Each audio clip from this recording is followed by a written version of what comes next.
Although I will say, microsite, which is ravepubs.com/ISE. So this has been the busiest ISE. hey, this is Gary Kayye. We're here at ISE 2025. We're actually in the Christie digital booth, as you can see. I'm here with Joe Graziano. Joe, first off, congratulations on a phenomenal show. It's towards the end of day 2. You happy? Yeah, extremely happy. What's been the highlight of the show? I think generally the activity has been focused around the fact that there's an integrated solutions theme. Right. So it's not just about the end product. There's a whole concept of the solution that leads up to that end product. So whether that be the media processing, the calibration tools, as well as the end projection or LEDs. So it's just been a very point-to-point, end-to-end, overall integrated solution. Well, you've always been a company that has built application-based booth rather than just highlight on products. Obviously, this is the M series. Is that what you said? No. This is actually launched at ISE 2025 this year. It's the Sapphire. 4K okay. 4H. And so is it rear screen projection? It's currently RGB in rear projection mode. Right. It will operate in front projection mode, but the unique thing about this particular product is that it's a hybrid. It's RGB laser as well as dual laser phosphor. So it gives us the ability. I had no idea you could even build a projector that was that We've done it. So what it does is it gives us the advantage to project in 2D or 3D using Infotech color code, rear projection or front projection, and we can manipulate the RGB levels or the laser phosphor levels to increase the brightness or increase the color. Yeah, depending on the application. Absolutely. So is this a projector that was originally built for digital cinema and now being used in events and immersive experiences, or where did it come from? It's a projector that came out of our entertainment-based market, where there was a requirement for rear projection, but of a high quality of RGB. Okay. And what this does is it enables us to rear project without any of the inherent rear projection speckle that might be suffered with RGB. So the laser phosphor element allows us to eliminate that. So it's the 4K RGB-H. Very interesting. I had no idea that you were doing this. So hybrid. Yeah. So, and below that, you've got, just as a little side note, you got 2 short throw. Right, so here we've got 2 of our Captivas. Yeah. Edge butted, and it's the ultra short throw projector that typically would be used in a museum, a visitor center, a classroom. Yeah.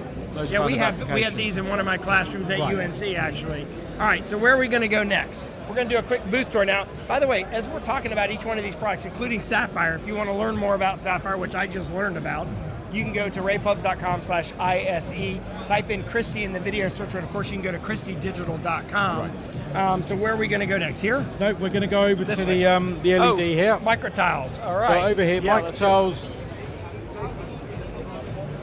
is being shown in a scatter wall type of application.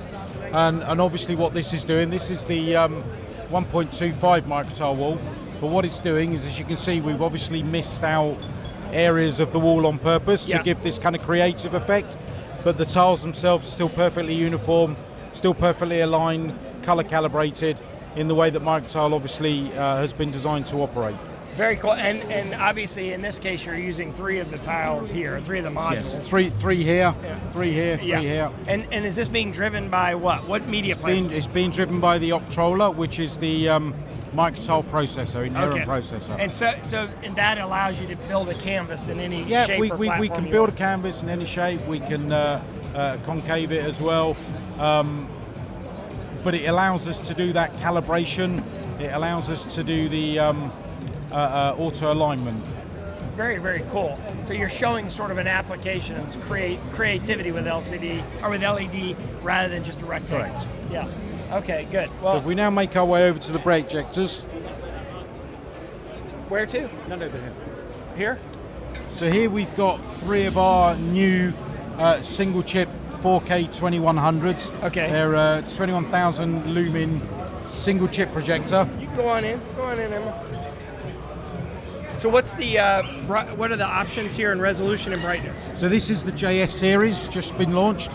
You have 2 in XGA format at 18,000 and 24,000. Right here and here. Yep. Although these are the actual 4K 21s. Okay. And then there's a 4K 16, which would be 16,000 and 21,000. Okay. And what we've done here is we've actually connected it with our Pandora's box, and it's you're driving triggering one of our content widget here. designers. So if you actually trigger that, it will create the show for you. It will actually start the show for you. Very cool. So this So is again, actually in a just museum or in a visitor centre, Yeah. this gives a nice device for people to come and interact with, and to to get their show underway. very smart. Yeah, so it's very interactive and you're showing a real world application. Yeah. In this case, obviously, museum. Absolutely, and these single chip projectors have become an incredibly important and powerful part of our overall portfolio. Yeah. The colours that you get from them are very strong. They're 4K UHD in resolution, multiple lenses including a short throw lens. And also, this is the kind of things that obviously you have a heritage in rental staging as well. They would use this in not just in permanent No, installs. and absolutely, fixes, no. but also This would be rental available staging. for the rental staging market as well. There's nothing that would prevent them from using these in those applications. Obviously, the brightness would come into effect, Right. To ensure that 21,000 is sufficient for Yeah. them. But beyond that, absolutely not, though. And the fact that you've got, from a 0.38 lens all the way up to, the long throw lenses, it's ideal for them. All right, where are we heading next? We're now heading right above you here. Oh, here. So above you here, Image mapping from what? What are we image? Where's the? so There's the you've projector. got 2 RGB native 4K 50 Griffins. Yep.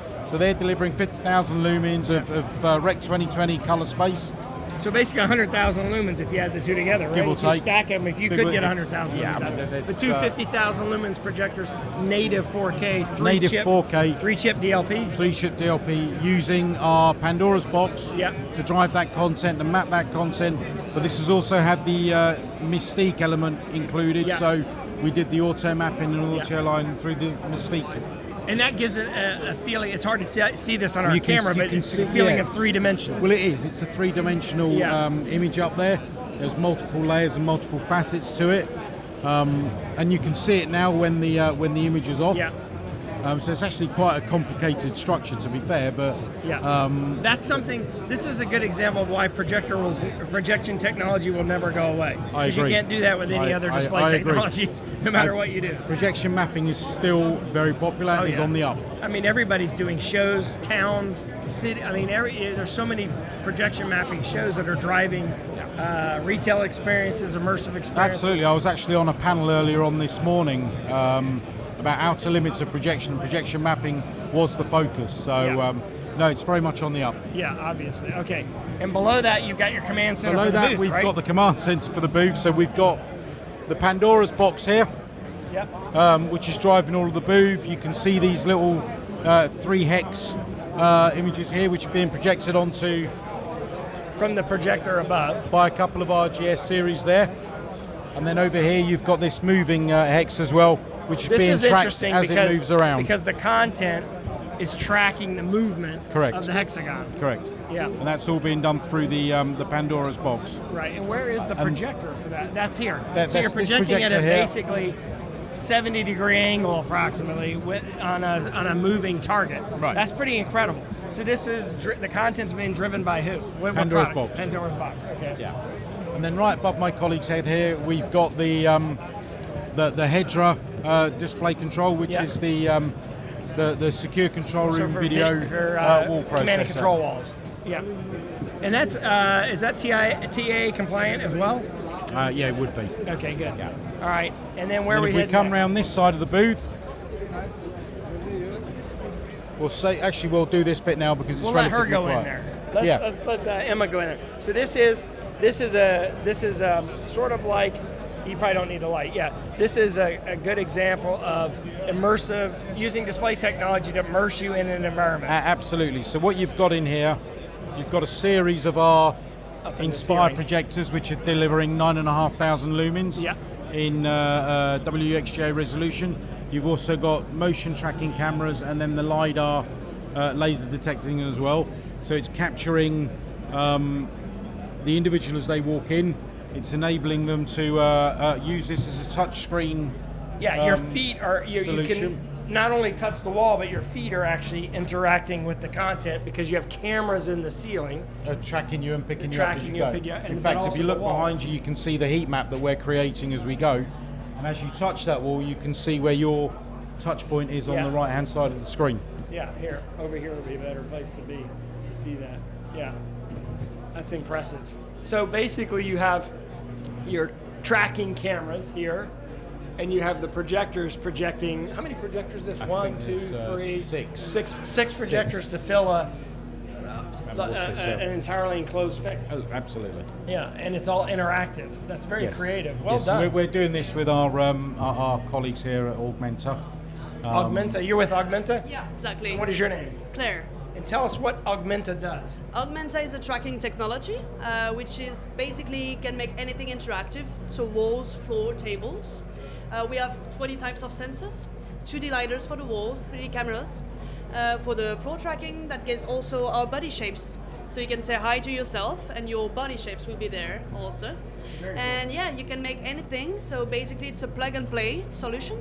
You install the sensors, you put them through our server, and then you do the calibration, and then you just send the data to any media server you want. Now what's interesting here that would be a hidden feature that people wouldn't notice is we see all this this mapping, but you're also doing objects. Yeah, and these objects are three-dimensional, and I think that's the thing. This is what's really difficult, because to project on the object is one thing, but to also make the object interactive is another thing. It's very, very creatively done. We can make anything interactive. Right now the chair is just for me to sit. Yeah. But yeah, you can track everything you want. That's very, very cool. Thank you. Thanks very much. Congratulations. All right, we're going to head out of this. What are you calling this? Are we calling this We're interactive? going to head out and turn immediately right. All right. So right above your head there, Gary. All right. Right here, we've got another LED wall, again using microtiles. But what this is doing, So is you're going to have can to come over here and then shoot that from back here, because what they've done, you've built a sample of each. of each of the microtile pitches. But because microtile uses the same modular structure, and it's exactly the same size irrespective of what pitch you go for, and you have that auto calibration and color uniformity, we're able to show each of the microtile pitches as we go further up the array. Yeah, so those of us that are 0.75 close here. up are looking at 0.75, but at the very top where you don't need that 1.5 millimeter. because you obviously are further away from the image. Yep. Okay. Yeah. So that's all using microtiles. All of it. And in this case, is using. And in this projection. case, so this is a wooden carved structure, and it's using the 4K 25s above your head there, two of them. Emma, they're right above your head there. You're gonna have to turn all the way around.